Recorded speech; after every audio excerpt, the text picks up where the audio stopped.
Kadambari silks లో కళ్యాణ గమనీయం cell మార్చి 6 నుండి 19 వరకు ప్రతి 15,000 బ్రైడల్ సారీస్ కొనుగోలుపై ఒక గోల్డ్ కాయిన్.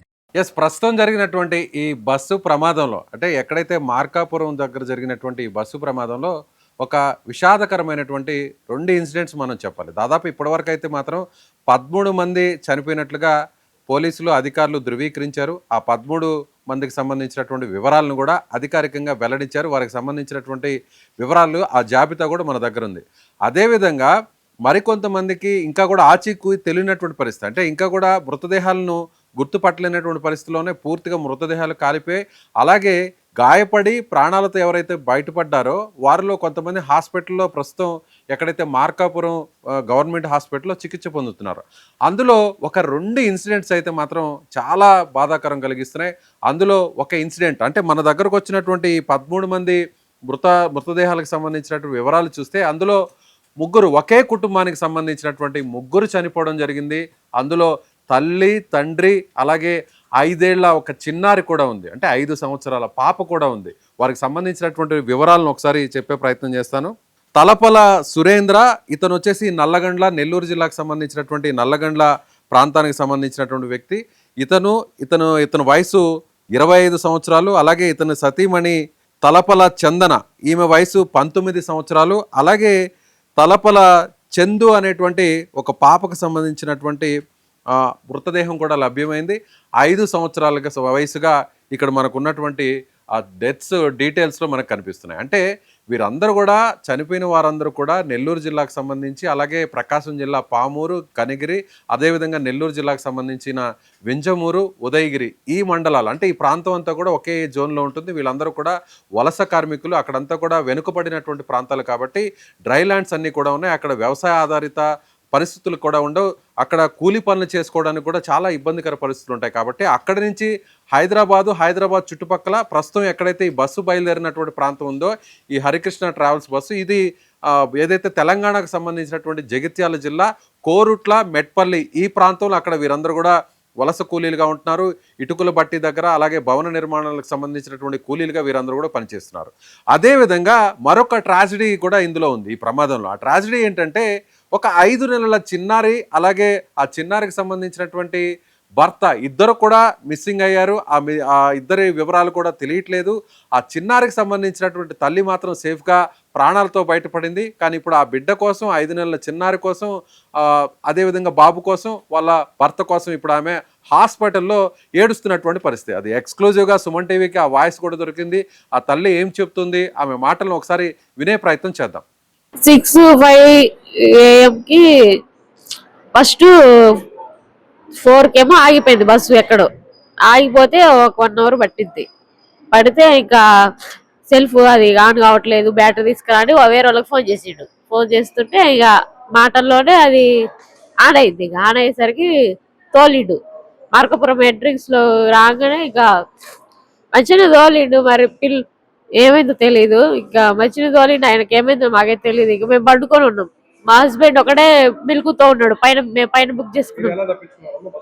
మేమా ఏమో సార్, నాకు అదే ఐడియా రావట్లేదు. ఇప్పుడు నన్ను ఎవరో నెట్టిర్రు కిటికీ దగ్గరికి.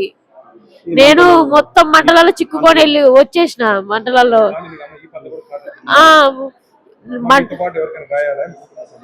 నా హస్బెండ్, నా కొడుకు రావట్ల 5 months బేబీ. ఏమోనయ్యా నాకు తెలీదు. ఇద్దరుగా రావట్లే నాకు. నిజంగా చాలా బాధాకరం.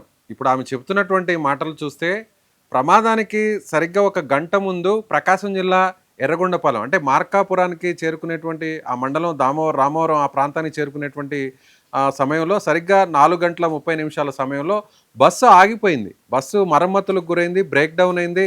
బ్యాటరీస్లో ఒక చిన్న ప్రాబ్లం రావడంతో ఇంజిన్ కూడా స్టార్ట్ కాలేదు.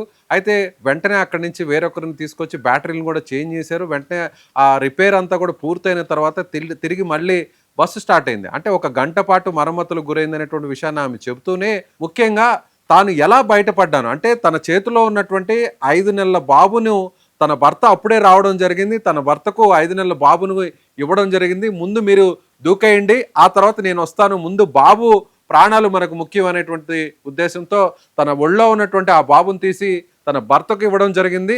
తన భర్త ఆ 5 నెలల బాబును తీసుకొని బస్సులో నుంచి దూకేశాడు, ప్రాణాలతో వాళ్ళిద్దరు కూడా క్షేమంగా ఉన్నారు అనుకునేటువంటి క్రమంలో ఆమె కూడా వెనక నుంచి వచ్చేటువంటి క్రమంలో వెనక నుంచి వేరొకరు ఆమెను కిటికీలో నుంచి అద్దాలు పగలగొట్టి తోసేశారు అనేటువంటి విషయాన్ని చెప్తుంది. ఇప్పుడు ఆ తల్లి తన 5 నెలల బాబు కోసం, తన భర్త కోసం తల్లడిల్లుతున్నటువంటి పరిస్థితి మనకి కనిపిస్తుంది.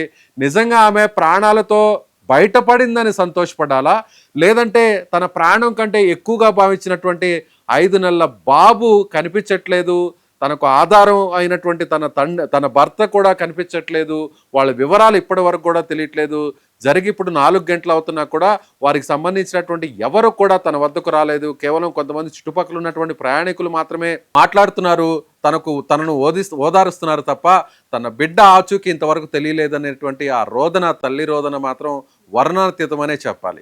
ఇలా చాలా ఇన్సిడెంట్స్ ఉన్నాయి. అంటే ఒకే ఫ్యామిలీకి సంబంధించినటువంటి 3 ఒకే కుటుంబంలో చనిపోవడం జరిగింది, మరొక ఫ్యామిలీకి సంబంధించినటువంటి ఇంకొక 2 కూడా ఒకే ఫ్యామిలీకి సంబంధించినటువంటి వ్యక్తులు చనిపోవడం జరిగింది.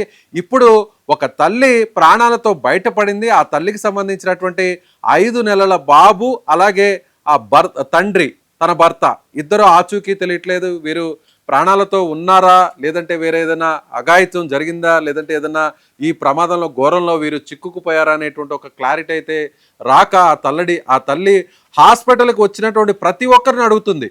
తన భర్త ఇలా ఉంటాడు, తన బాబు ఇలా ఉంటాడు, 5 నెలల బాబు, తన బాబు ఎక్కడున్నాడు, తన భర్త ఎక్కడున్నాడు అంటూ కూడా కనిపించిన ప్రతి ఒక్కరిని కూడా, తనకు ట్రీట్మెంట్ చేస్తున్నటువంటి డాక్టర్స్ని కావచ్చు, నర్సుని కావచ్చు, అక్కడికి వెళ్తున్నటువంటి అధికారులను ప్రతి ఒక్కరిని కూడా నా బిడ్డ ఆచూకీ చెప్పండి, నా బిడ్డ దగ్గరకు నన్ను తీసుకెళ్ళండి, లేదంటే నా బిడ్డను నా దగ్గరకు తీసుకెళ్ళండి అంటూ ఆ తల్లి పడుతున్నటువంటి వేదన మాత్రం నిజంగా చాలా బాధాకరం. ఇలా చాలా ఇన్సిడెంట్స్ ఉన్నాయి. ఈ చనిపోయిన వారిలో 13 మందిలో ఒకే కుటుంబానికి సంబంధించినటువంటి 2 భార్యాభర్త ఉన్నారు, ఒక బిడ్డ 5 సంవత్సరాల పాప ఉంది, అలాగే ఇంకో కుటుంబానికి సంబంధించినటువంటి 2 ఉన్నారు. సో ఇలా ఒక రకంగా నిద్రలో ఉన్నటువంటి సమయంలో మరి కాసేపట్లో మరికొన్ని గంటల్లో తమ గమ్యస్థానాలకి చేరుకుంటాము, ఆ కుటుంబ సభ్యులను కలవబోతున్నాము, వారం రోజులంతా కూడా పని చేసుకొని వలస కార్మికులుగా ఉన్నటువంటి తాము, కూలి పనులు చేసుకొని బతుకుతున్న తాము ఇక సేఫ్గా ఇంటికి వెళ్తున్నాము అనేటువంటి సమయంలో ఇలాంటి ఇన్సిడెంట్ జరగడం ప్రతి ఒక్కరిని కూడా కలిచివేస్తుంది.